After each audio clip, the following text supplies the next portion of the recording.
睇下外面嘅天氣先啊！咁3號強風信號生效㗎，咁天文台話聽朝早改發8號信號嘅機會唔大。咁睇下強烈熱帶風暴洛坦啊，集結喺香港以南大概係450公里，要向西北偏西移動，時速係大概18公里，大致移向海南島一帶。咁天文台話受到洛坦嘅雨帶影響，預計會有狂風驟雨。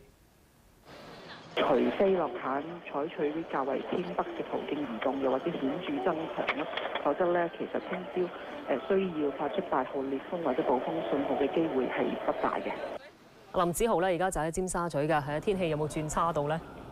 嗱，方然由8點鐘開始咧灑過一陣雨之後咧，到而家咧尖沙咀呢度咧都冇落雨過㗎。咁不過咧風勢係起碼咧係增大咗少少。咁不過咧嗰個風勢仍然係算係和緩㗎。咁我啱啱咧係坐小輪咧喺港島嗰邊過嚟，咁喺海上邊咧都算係風平浪靜㗎。嗱，報道嚟到呢度，交翻俾你先，方健然。好啊，我會。